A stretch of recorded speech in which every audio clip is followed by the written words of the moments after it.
Welcome to episode 171. Today, we're talking about moving forward. It's not always a straight line. You know that old expression, 1 step forward, 3 steps back? Yeah.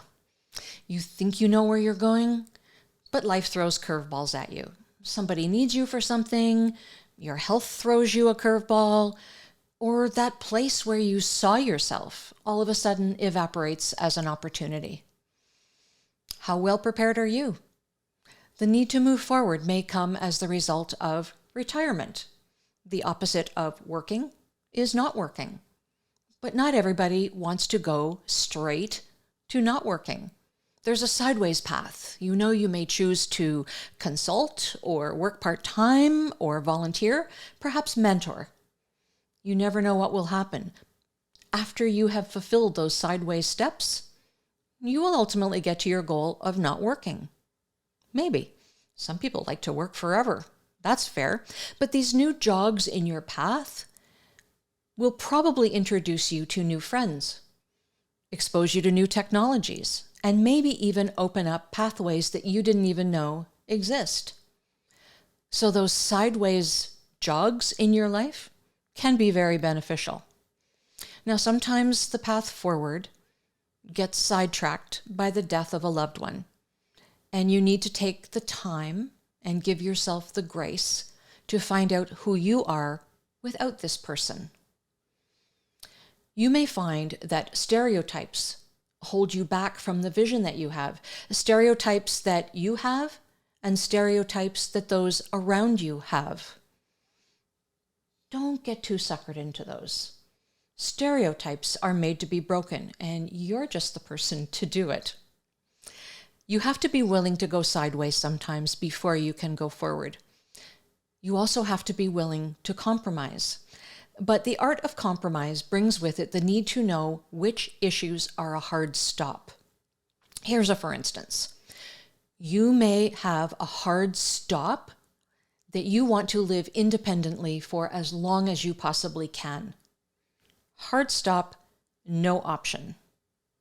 I would consider proactively downsizing to an apartment as a forward movement. You know, something that better suits your need physically, better suits your financial requirements, perhaps.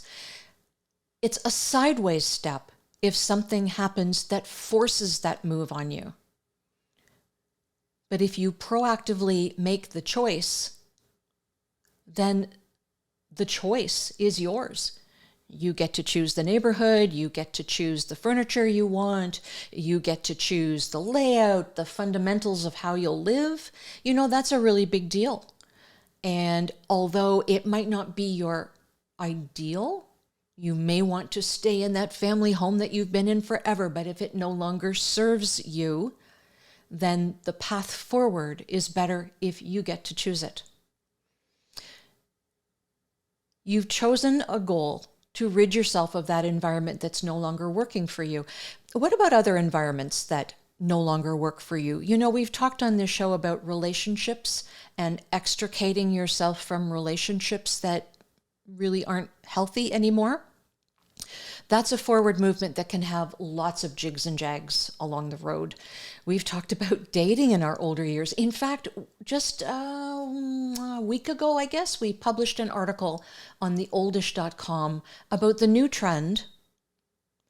I don't know how new it is because I think it's really been happening. It's just more public now. Anyway, of older women dating younger men. I think they're doing it more openly. But there are benefits to both, and maybe it's something you hadn't considered. That's a good path forward, wouldn't you think? But here's an example of an issue where you may have made a decision on a path forward in your intimate relationships and saying, I'm never getting married again. No way, no how, not happening. Well, your intimate relationships are very seldom a straight line. They are filled with jigs and jags. And while you may have decided that you're never getting married again, one day you may just meet this special person. And as your relationship develops, you realize that the path forward involves that person. So you have taken a sideways step. The path forward is still a happy, healthy relationship, but now it involves that unanticipated partner. It's all good. So here's what I have to say about the path forward and the side steps you may encounter. Be prepared to say no. Say no to the things that you don't want to do, that you may feel pressure to do from other people because it benefits them to have you do this, not so much because it benefits you. And the benefit to them, let's be clear about this, it's not always something nefarious. The benefit to them could be that it eases their anxiety, that it eases their fears for your health and your safety. But if you can put the appropriate steps in place, the appropriate mitigations, there's no reason that you have to bow to the pressure. Say no and choose your own path. Say no to looking backward at the way things were. It's not like that anymore. Look straight forward. That's where your future is. And you need to acknowledge that and be aware of it. You can say no to getting your own way. Yeah, sometimes we're really stubborn.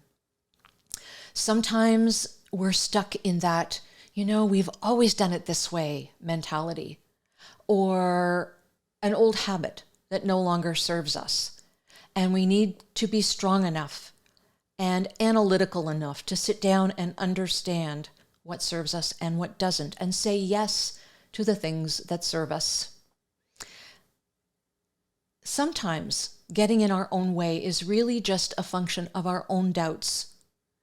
We doubt our own capabilities. There are lots of what ifs, but here's a big what if for you.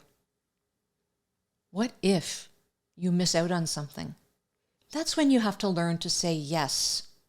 Say yes to new friendships. Say yes to new opportunities. Say yes to experiences that you may have watched from afar and wondered about, but been a little too shy to take that step. Say yes to changes that will make your life a better place to be for a longer period of time. I also hope that you will say yes to joining us next Wednesday at 12 noon. Until then, take care of one another and take care of yourself.